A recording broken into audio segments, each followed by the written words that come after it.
आप शायद मुझे धन देते तो मैं आपका स्मरण करना बंद कर देता, आपका भजन करना बंद कर देता। पर ब्रह्मण्य देव में जाना, भगवान के प्रति कृतज्ञता का भाव करते हुए सुदामा जी जब अपनी नगरी की ओर आए तो सुदामा जी ने देखा कि जहां पर उनकी झोपड़ी बनी हुई थी वहां सुंदर सुंदर महल अट्टालिकाएं बन गई हैं। सुदामा जी आश्चर्यचकित हो रहे हैं।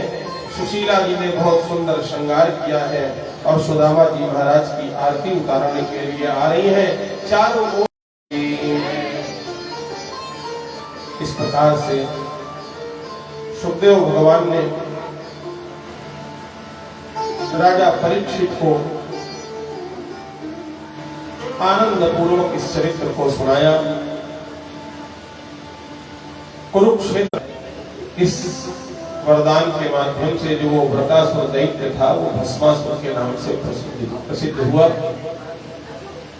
और उसके हृदय में जो गौरी हरण लालसा, जब भगवान ने ये वरदान दे दिया कि तुम जिसके ऊपर हाथ रख दोगे, प्रभु आपने जो वरदान दिया है उसको चेक कर रहा हूं।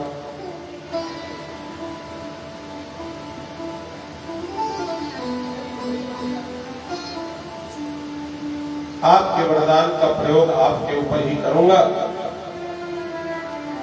अब भगवान देवादिदेव महादेव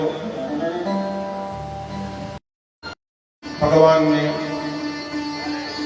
देवादिदेव महादेव की रक्षा की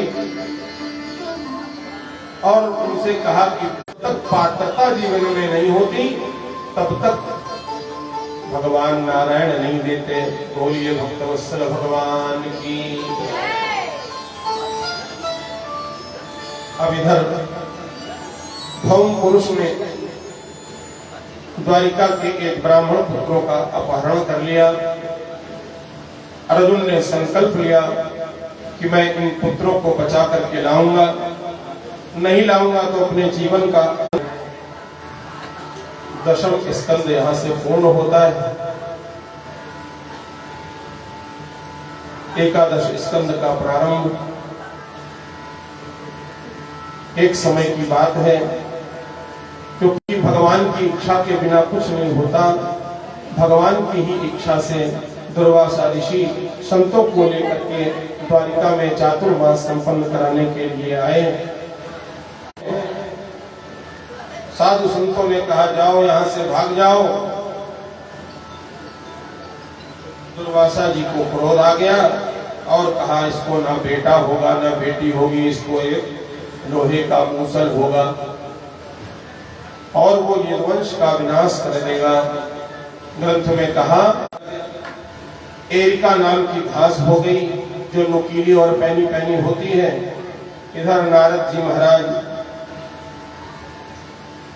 भगवान के पास आते हैं।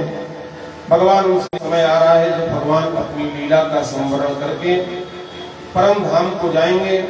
सारे यादव प्रभास क्षेत्र को जाने लगे। उद्धव जी महाराज श्री कृष्ण जी के पास आए। भगवान श्री कृष्ण से प्रार्थना की पर रह करके धर्म का प्रचार करना है। भगवान ने सुंदर संन्यास धर्म की शिक्षा उद्धव जी को दी है। दत्तात्रेय और यदु महाराज का संवाद सुनाया है। दत्तात्रेय महाराज ने 24 गुरु बनाए। पृथ्वी को गुरु बनाया, वायु को गुरु, लेकिन पृथ्वी कभी हमें दंड नहीं देती। अनेकों कर्म हम करते हैं पृथ्वी पर। क्यों? क्योंकि पृथ्वी में धैर्य है। उसका नाम